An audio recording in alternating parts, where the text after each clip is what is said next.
안녕하세요. 반갑습니다. 네, 역사교사 이상석입니다. 다들 잘 지내셨나요? 제가 그 동북아 역사교류 답사를 이제 브이로그 형식으로 하나둘씩 올리겠다고.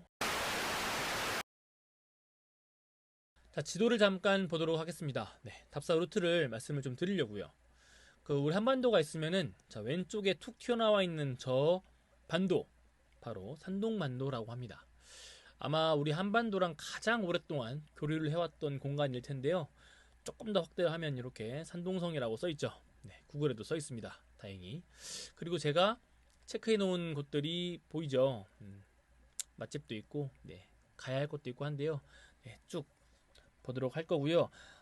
이엔타이라고 되어 있는 공간이 있는데 바로 이 옆 도시가 우리가 첫 번째로 다녀왔던 위해, 중국어로는 웨이하이라고 부르는 네, 도시입니다. 지정학적으로 아주 중요한 도시여서 네, 다녀왔고요. 여기서 이제 4시간 정도 버스를 타고 이동을 했어요. 다음 도시는 바로 칭다오. 네, 산동반도의 아래쪽에 있는 도시인데요. 사실은 이제 양꼬치가 조금 더 유명한 네, 도시라고 할 수가 있는데 여기에서 또 중요한 유적지를 답사를 했고요. 여기서 이번에는 비행기를 타고 어디로 갔느냐? 따리엔이라고 해서요. 우리 어른들한테는 대련으로 조금 더 친숙한 도시를 다녀왔습니다. 이 대련의 끝자락에 가면은 역사를 공부했다면 반드시 알아야 할 인물, 장소, 바로 류순, 안중근 이 두 키워드를 만날 수가 있습니다. 네. 그래서 저희도 역시나 안중근과 관련이 되어 있는 유적들을 다녀왔고요. 굉장히 많은 에피소드를 담아왔어요. 네. 그래서 쭉 보시면요. 일단은 인천에서 위해를 갔다가 그 다음에 청도를 갔다가 대련으로 갔다가 일본으로 아웃을 하는 네, 그런 코스로 이동을 했어요. 굉장히 타이트하죠. 네. 힘들어 죽는 줄 알았습니다. 네. 여기에 또 태풍과 각종 난기류가 몰아치면서 더더욱 힘들었는데 일단 한번 달려보도록 하겠습니다. 이 웨이하이는 산동반도에서도 군사 요충지였기 때문에 영국이나 독일 그리고 일본 이런 제국주의 국가들이 지속적으로 탐내던 곳이었습니다. 또 동시에 이 청일전쟁의 현장이기도 했고요. 그래서 저희는 사실은 원래는 유공도랑 중일갑오전쟁 박물관, 이제 중일갑오전쟁이라고 하면은 저희한테는 청일전쟁이겠죠. 이 박물관을 다녀오려고 했는데요. 근데 저희가 연착에 심지어 기상 악화로 인해서 배가 뛸 수가 없대요. 그래서 부득이 제1차 세계대전 화공기념관으로 가게 되었습니다. 자, 이곳이 바로 제1차 세계대전 화공기념관입니다. 중국어로는 이지안 화공纪念馆이라고 하는데요. 이번 영상부터 굉장히 많은 박물관이 등장하게 될 겁니다. 이 박물관은 우리가 문화생활을 하면서 흔하게 접하는 공간이죠. 근데 사실은 굉장히 정치적인 공간이라고도 표현을 하거든요. 왜냐면은 이 박물관의 설계와 동선 그리고 무엇을 어떻게 전시할 것인가 이 모든 것들이 다 특정한 의도를 내포할 가능성이 아주 높기 때문에 그렇습니다. 그래서 이 박물관 전시를 관장하는 주체에 따라서 동일한 역사 사실도 관람을 마친 이후에는 전혀 다른 맥락에서 해석이 될 수도 있습니다. 때문에 이 박물관 전시를 비판적으로 수용을 하면서 관람할 수 있도록 교육해야 할 필요성도 있겠죠. 저도 이 점을 늘 기억하려고 합니다. 특히 중국 같은 경우에는 정부의 입장이 조금 더 직접적으로 드러나 있다고 볼 수가 있습니다. 지금 화면에 저희 모습 뒤에 전언이라고 해서 빨간색 글씨로 나와 있는 게 있는데요. 이게 이제 박물관을 볼 때 반드시 봐야 하는 부분입니다. 우리는 이러이런 목적으로 이러이런 박물관을 만들었다라는 어떤 취지가 담겨 있는 문구인데요. 박물관 전체를 관통하는 내용들이 있으니까 반드시 읽고 관람에 참여해야겠습니다. 우선은 건물의 외관부터 좀 말씀을 드려야 할 것 같습니다. 왜냐하면 조금 특이합니다. 이 박물관이 위치한 곳이 해안가 주변이기 때문에 이 해안가의 풍경을 훼손하지 않는 범위에서 박물관을 짓겠다고 설계를 한 것 같아요. 그래서 모든 공간이 다 지하에 마련되어 있습니다. 그리고 공중에서 이 건물을 내려다 보면은 뚜렷하게 십자 모양, 우리 열십자 있죠, 한자. 그 모양으로 만들어져 있대요. 이게 또 의미를 알아보니까 1차 세계대전 당시에 이 중국의 운명이 갈림길에 마치 서 있다라고 하는 그런 의미에서 이렇게 십자 모양으로 만들었다고 합니다. 그래서 건물 내부에는 뭐 전시장, 상영관, 카페, 문화청작 상점, 사무실 이런 것들이 있다고 하네요. 굉장히 넓습니다. 네, 마음 먹고 보면은 한 2시간 정도, 3시간 정도 봐야 할 것 같습니다. 사람들도 굉장히 많고요.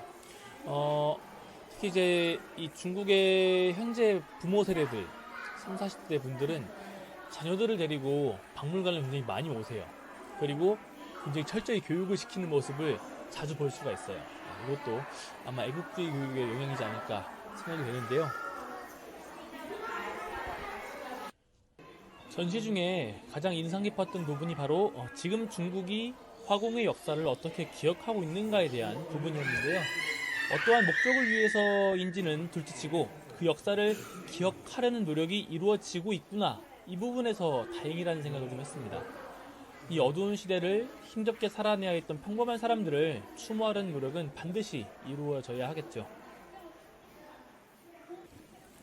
전시관을 둘러보고 나서 산책로를 좀 걸어보려고 밖으로 나왔습니다.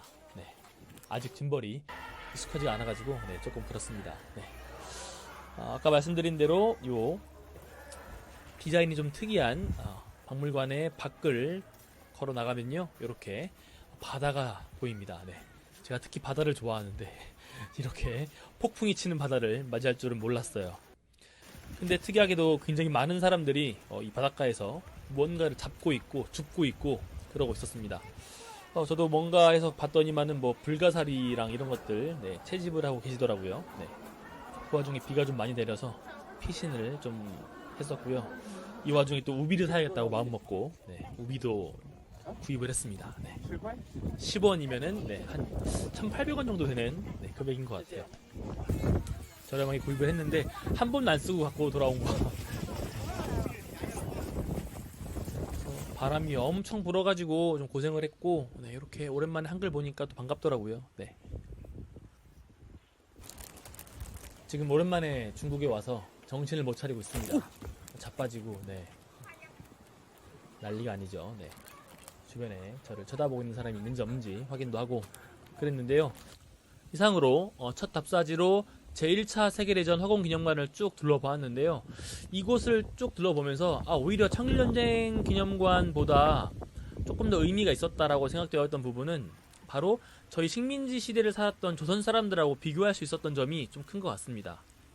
그래서 여러분들도 시간이 되시면은 한 번쯤 오셔가지고 이런 부분에서 우리가 공통점을 나눌 수 있겠구나 라는 것들을 같이 느껴보시면 좋을 것 같습니다. 이렇게 첫 답사를 마치고 드디어 저녁을 먹으러 왔습니다. 바로 첫날 밤이 시작이 됐는데요.